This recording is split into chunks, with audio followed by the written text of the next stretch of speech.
Հարգելի հայրենակիցներ, շարունակվում է գլխավոր դատախազի 2024 թվականի դատախազության 2024 թվականի զեկույցի քննարկումը նախ մինչև հնչեցված այսօր նաև արդեն մեղադրանքներին անդրադառնալը Տիկին Վարդապետյան ինձ թվում է դուք անելիք ունեք մայիսի 9-ին հանրային հեռուստատեսությամբ այսպես է 44-օրյա պատերազմի կեղծ լուրերի Մունետիկի Հարություն Հովհաննիսյանի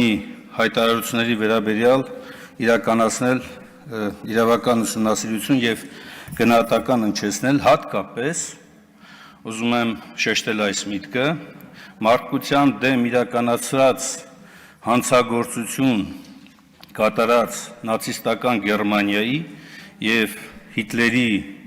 կառավարման ռեժիմը արդարացնելու կամ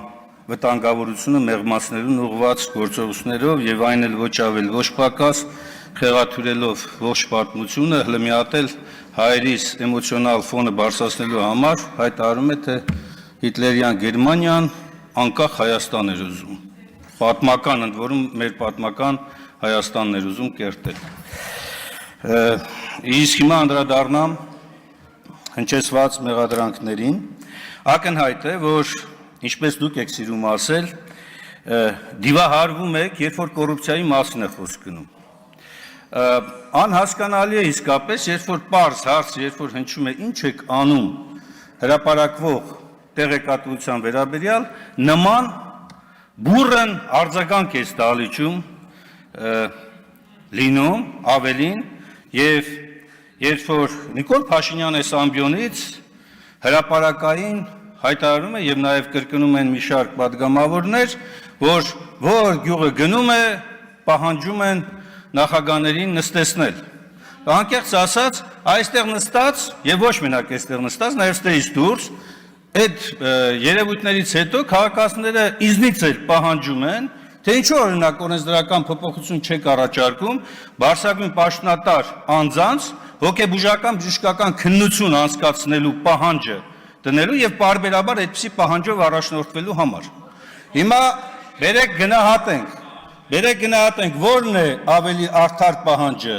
օրենսդիր մարմնի ներկայացուցիչներից, օրենսդրական նախաձեռնություն անելը, թե արդարադատության ֆունկցիան վերցնելը։ Ինձ թվում է օրենսդրական նախաձեռնություն անելը։ Հիմա տեսեք, ոչ ավել ոչ պակաս այս ամբիոնից իմ անձի վրա կառուցում են հակակոռուպցիոն քաղաքականություն։ Ես ուղղակի ապշած եմ, թե ելույթ ունեցողներին, երբ որ վկայակոչում էին իմ 2016 թվականի մեքենան, եւ թե նաեւ այն, որ թիրախավորելով ուրեմն ընդդիմադիր խմբակցությանը փորձում են ապօրինի գույքը սենց ամբողջությամբ վերագրել ընդդիմադիր խմբակցություններին կամ ընդդիմադիր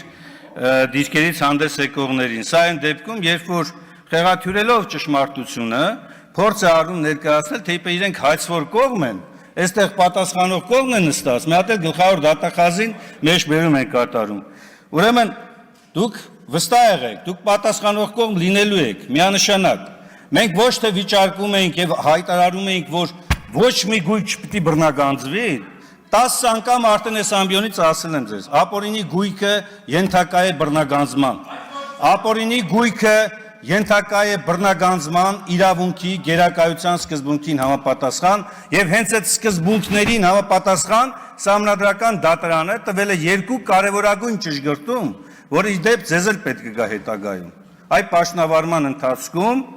ապօրինի գույքի ծագումը ֆիքսելու եւ երկրորդ հանցավոր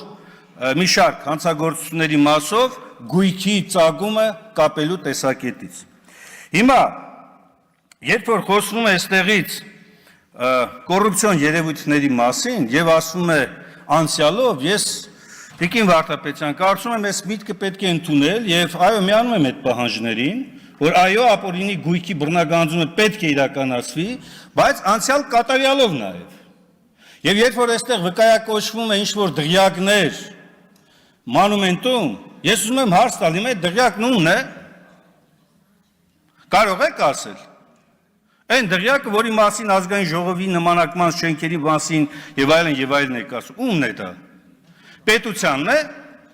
Պետությանն է էդի։ Ինչ եք խապել ժողովրդին։ Բայց եթե ինքը ապօրինի են, չի պետությանը չի։ Կամ եթե այն գույքերը, որոնք որ հայտարարել եք, որ ապօրինի են ժողովուրդ եւ վերադարձնում են ձեզ, վերադարձնում են ժողովրդին, ժողովուրդը դրանից քոր կոպեկ ստացել է։ Ուր են այդ գույքերը։ Եվ իդեպ, պարոն Ալեքսանյան, բացարձակ ես չեմ խոսում հիպոթեկով տուն ձեռք բերելու մասին, հանկարծ որևէ մեկի մտքով չանցնի, որ ես մարդու բնական իրավունքը, բնակարան ունենալու եւ հիպոթեկով ձեռք բերելու համարում եմ կոռուպցիոն դրսևորում, եթե այն չի ուղեկցվում ապօրինի եկամուտների օրինականացման գործընթացով, բայց ես խոսում եմ այլ բանի մասին, ես խոսում եմ նրա մասին, որ այս դիմացս եւ ձախ կողմից նստած մարդկանց մեջ հսկայական թվով անձինք, որով մինչև 18 թվականը հանրային տրանսպորտով էին երթևեկում եւ վիճարկում էին օրինակ 50 դրամ թանկացումը, որտեղ իրենց գրպանին էր կպնում, ոչ թե հանրության համար։ Իրենց գրպանին էր կպնում, այսօր ոչ միայն այդ ամենը անտեսել են, այլ նաեւ բազմապատիկ անգամ իրենց եկամուտները շատացնելով, մեծացնելով, ապօրինի բիզնես գործունեություն ծավալելով, ավելին օլիգարխիայի ծավալները էլ ավելին լայնելով, այսօր հասել են համաշխարհային մասշտաբների։ Համաշխարհային։ Եվ տեսեք, մի անգամ ասեցիք, հիմա նորից վերահաստատեմ։ Գնացեք Արշակունյաց պողոտա, գնացեք Տիգրան Մեծ պողոտա, դուք կտեսնեք այնտեղ, թե ովքեր են որ դարձել են մեծահարուստներ եւ գնացեք նաեւ իհարկե դա երևի իշխանապողությունից հետո պարզ կլինի շատ ավելի մեծ ծավալներով, թե ապօրինի բիզնեսի մեջ այսօրվա իշխանություններից եւ նրանց հետ աֆիլացված անձանցից քանիսը կա։ Դա անպայման կբացահայտվի, իհարկե կբացահայտվի։ Ես դրա համար եմ ասում, անցյալ կատարյալով եւ նաեւ ապագային միտված հաստատումներով էս ամենը շարունակենք եւ տանենք առաջ, որովհետեւ կոռուպցիան, որը իշխանության բնական եւ տրամաբանական ծնունդն է, չի կարող կպնել ուղղակի ընդդիմությանը։ Ընդդիմության եւ կոռուպցիայի միջև կապը այն էլ առաջիկա զարգացումների շրջանակներում ուղղակի աբսուրդ է։ Իշխանությունը լծակ ունի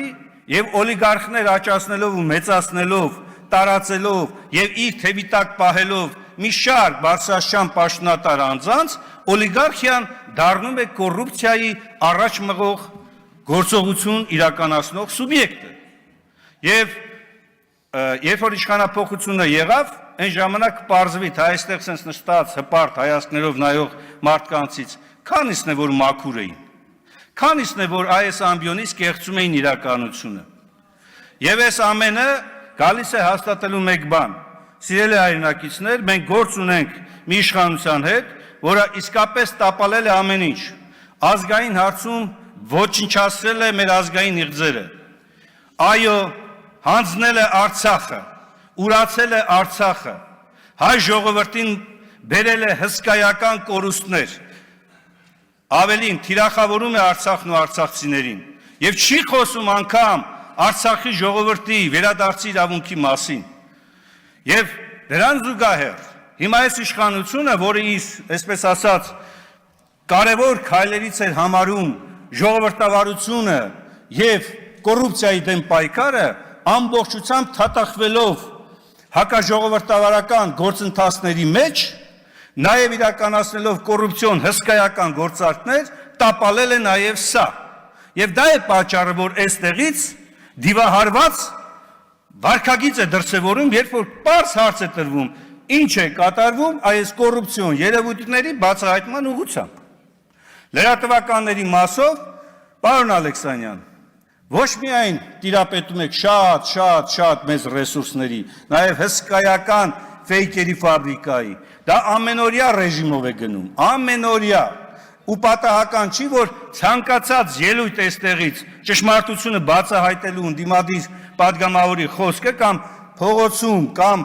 պարլամենտից դուրս ցանկացած նման հայտարարություն արժանանում է հսկայածավալ մի հատ գրոհի։ Ոչ թե գնում եք այդ հայտարարության հետքերով եւ բացահայտելու ճշմարտությունը Տիկին Վարդապետյան, այլ միանգամից հարձակում ընդդիմադիր հայացքներով տեր անձանց վրա,